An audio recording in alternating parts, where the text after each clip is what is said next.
Hi guys, welcome dito sa aking channel. This reading is a general reading, your energy at this time.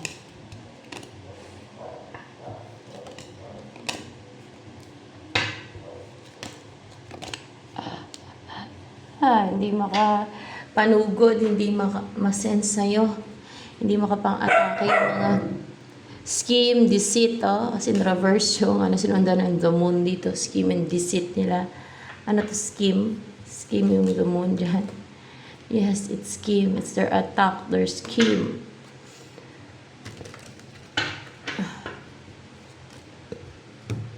Ano ba energy mo? Yung body mo, energy.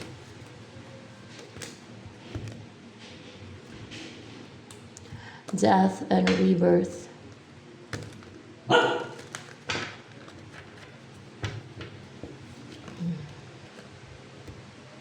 King of Earth.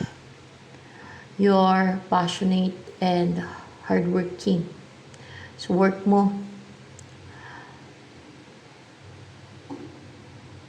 Para kang nasa loob ng itlog na to na protected. May napoprotekta na para kung sa itlog pa itlog ng ahas at ito yung ahas ng itlog sa iyo, parang gano'n. Hindi naman lahat ng ahas ay sumisimbolo ng evil, okay?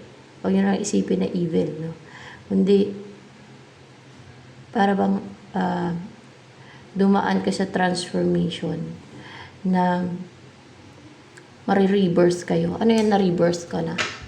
Na-rebirth? Na-rebirth ka na nga para lumabas ka dyan sa na yun. Death, dumaan ka sa transformation, and then nagkaroon ng rebirth. Para lumabas ka na dyan sa itlog na yan kasi na-rebirth ka na Nalimliman ka. Parang nalimliman ka kung kaya napisa yung itlog na yan. Parang gano'n. Parang nasa loob ka ng itlog na yan. And now, parang kung sa bulaklak naman, nasa loob ka ng bulaklak na yan at lumabas ka na sa bulaklak na yan. Yan.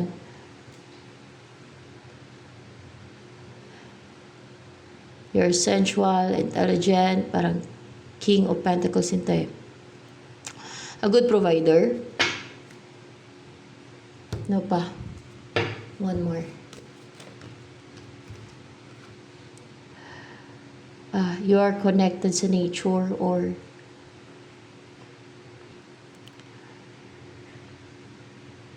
nado-drone ka sa nature. You feel more relaxed, calm, and na-rejuvenate pag nasa nature ka.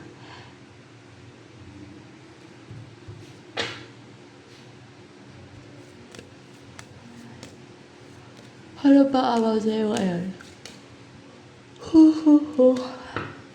Eight of Pentacles. So, the Eight of Pentacles in reverse here.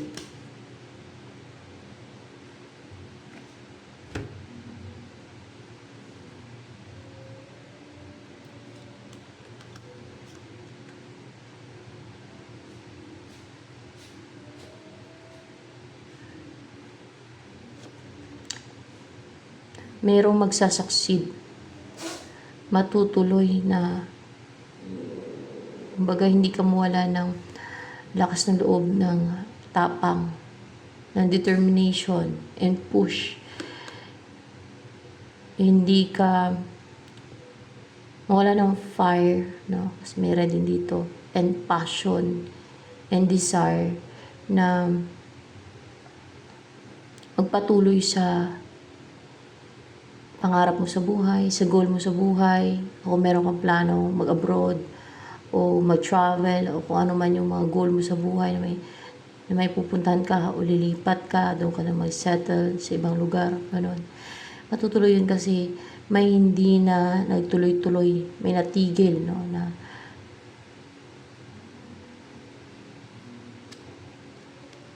tuloy-tuloy na ginagawa nila o naka-apekto sa iyo. Tuloy-tuloy na naka-apekto sa iyo. Yan na yun, yung mga hindi nakapang-atake sa iyo ng mga scheme nila. Na hindi mo natatanggap ng mga scheme nila. At eto magpaganto, yung sinusuyo nila, mga wishes nila. Yung mga sinusuyo nila, like sa picture mo, na binubulungan nila yung picture mo, mga ganon. Ano pa? Yun ang sample dyan sa Knight of cups na yan. Ito naman pang atake naman to na ibang style, ibang klase ng scheme o deceit.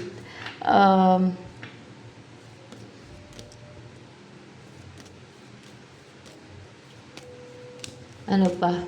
About sa'yo. Anong about dito sa Two of Wands na to? Justice in reverse.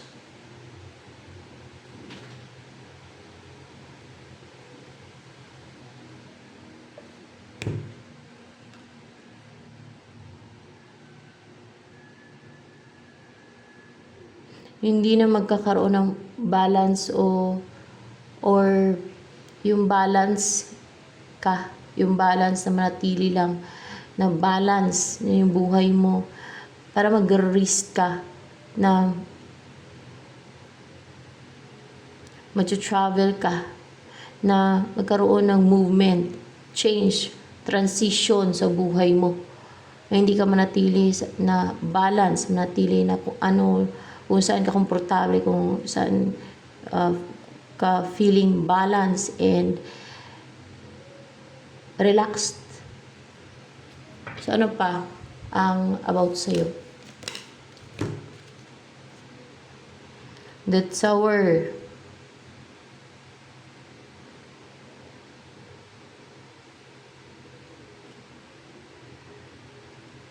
Merong mga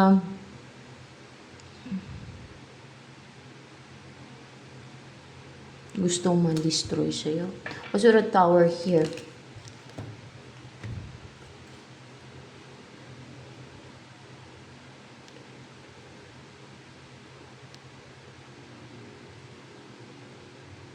You are like this Empress, no? You are embodying Empress energy na napaka-attractive mo, good-looking, una sa'yo ng lahat. Kaya gusto kang i-destroy. Merong mga porsigido ng mga tao, merong mga impulsive and aggressive, so courageous na gusto ka nilang i-destroy. Oh, bitter sila sa'yo, galit sila sa'yo dahil parang pinag-initan ka nila kasi you are like this Empress. Dahil nakikita nila to sa'yo na nasa'yo ng lahat. You're a marriage material. Ikaw yung sample ng marriage material na madami ang gusto mapangasawa ka. Let's see. Na madami ang gusto mapangasawa ka. Kaya naiinggit sila, may mga ganyan pala na tao. Na pag alam nila madami ang gusto mapangasawa ka, na madami nagkakagusto sa'yo, bitter sila, naiinggit sila. Tapos gusto nila i-destroy yung isang tao na yan. Yung tao na yan, hindi yun makatwiran.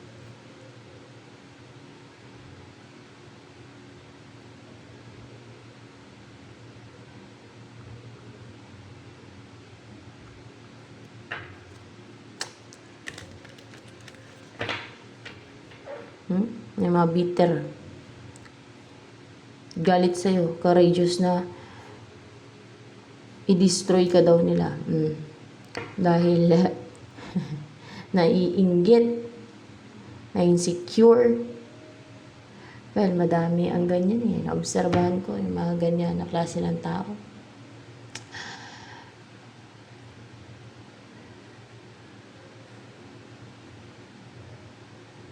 Kaya nga, may mga kasabihan na wag daw ikwento, no? Yung mga nagsasabi na kung ano yung magagandang nangyayari sa buhay mo, huwag mo ikwento kasi nga maraming ang inggitira. At pag initan ka nila, gagawa ka na lang scheme and deceit. Ito dito sa mundong to. Kaya ang dami din napupunta sa impyerno after life. Kaya ang dami dun sa impyerno. Yan ay hindi panakot. Kasi nga madami ang hindi makatwiran, no? Gumagawa ng evil, scheme, deceit, i-destroy ng kapwa na nainggit lang pala. Meron nga na, nainggit lang. Kulamin niya, tayin niya, nainggit lang siya. Oh. Yan, dami dun sa impyerno. So, ano pa? Yung mga taong unfair. At yung pinapairal na inggit nila. Paging evil. Kasi the root of all evil is inggit. Kaya yan.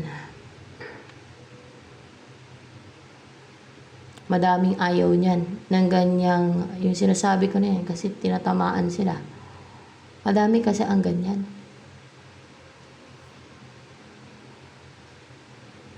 Alam kasi nila sa sarili nilang ganun sila. Kaya ayaw nilang marinig. Galit sila. Na-irritate yung inner demons nila pag narinig nila yan. Pero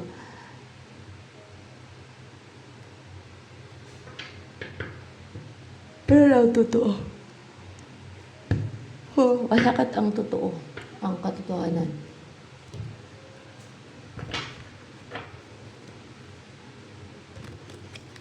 Anong next na mangyari sa'yo? Page of Cups in reverse. Sir, Page of Cups in reverse.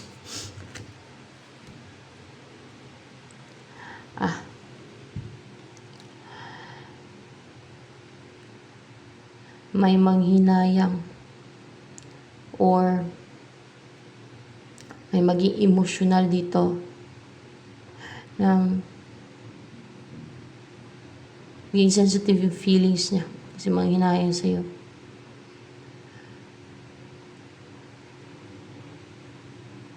Na magkakaroon ng new beginning, new relationship sa inyo.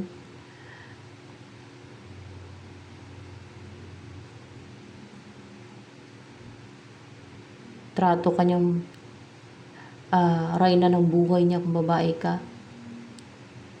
Special. Na ikaw yung center of attention niya. Ikaw ang gusto niya mapangasawa kasi may hinayang sa'yo. Ano pa? Ang next na mangyari sa buhay mo niyan?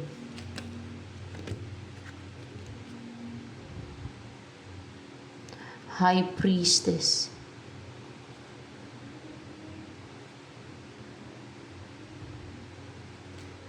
What's with the High Priestess here?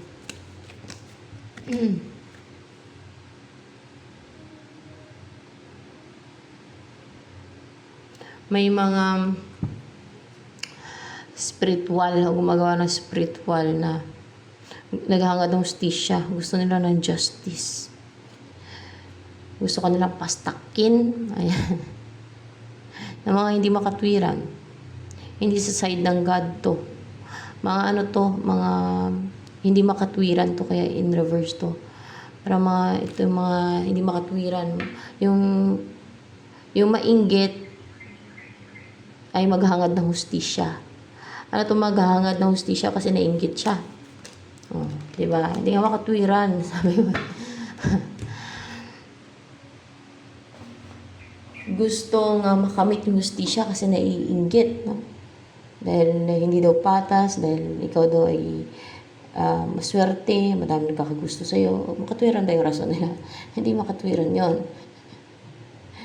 Tapos maghangad pa ng hustisya.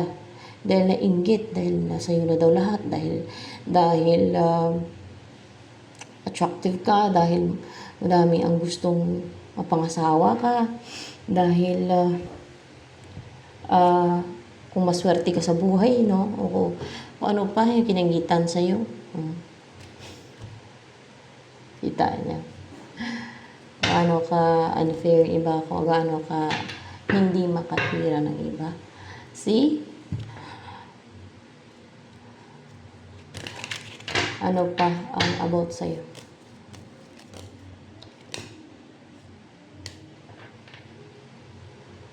Magkakaroon ng stability sa buhay mo. O nagsisimula na nga na magkaroon ng stability sa buhay mo, or else ay mangyayari ito na magkaroon ng stability sa buhay mo, na maging stable and secured ka, magkaroon ka ng partner, o kung meron na ay stable and secured kayo, na masaya kayo together, you're passionate together kasi color red, no? May red dyan and positive yung buhay ninyo. Yan, ng partner mo o na maging partner mo. Anong next na mangyari sa buhay mo niyan? What's with the 8 of Wands?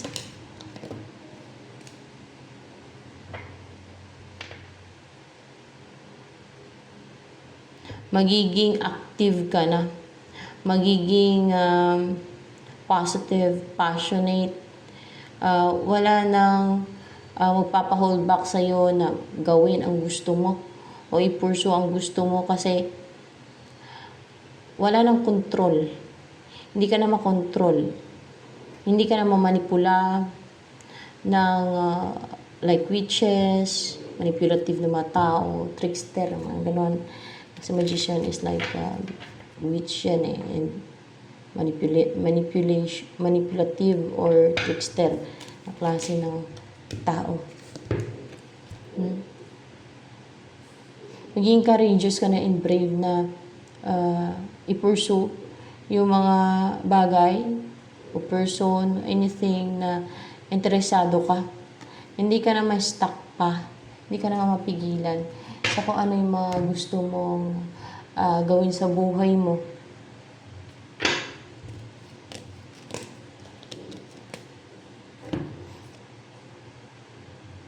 Maka-recover ka na din sa kung nag-overthink ka, kung iyak ka ng iyak, parang umiyak ka dito, kung na-stress, kung may mga problema ka mo, wala na yung mga problema, hindi ka na dapuan ng problema, o hindi ka na gaano magkakaproblema, ganun. And then, mawala na ng control o power over your life, over your thoughts. Yung mga na-atake na yan sa isip mo, sa'yo, sa buhay mo. And 9 of Wands, hindi ka na din maging parang 9 of Wands to. 9 of Wands nga. Hindi ka na maging defensive o maging guarded pa.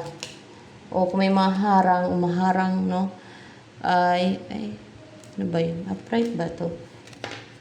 In reverse. O see? Kung may mga humaharang, oh, na courageous and brave na harangan, no? Napigilan ka na, gusto nila hanggang limitahan ka na. Hanggang dyan ka lang, no? Hindi ko pwede magsaksi, hindi ko pwede maging masaya. Ganun ba? O kaya kung naging courageous ka, naging defensive ka, mawala na yan. Yan. Wala na yung mga yan. And then, mawala na din yung mga baggage mo, yung mga negativities, yung mga spells na sinente na sa'yo. Anything na negative or yung mga napapabigat sa damdamin mo, napapabigat sa'yo, pwede resentment or too much responsibilities. Upright ba to? Upright to. And what's with the Ace of Cups? There is blessing, new love. Parang there is a rainbow, no, na mag-appear. Parang ganun ba? After sa lahat, no, pagkatapos ng lahat ng mga pinagdaanan mo, recover ka na, and there is an offer or new love or blessing na matatanggap mo, and positive na, no, yung ibubuo sa iyo, yung ibibigay sa iyo, mga masasalo mo, positive. And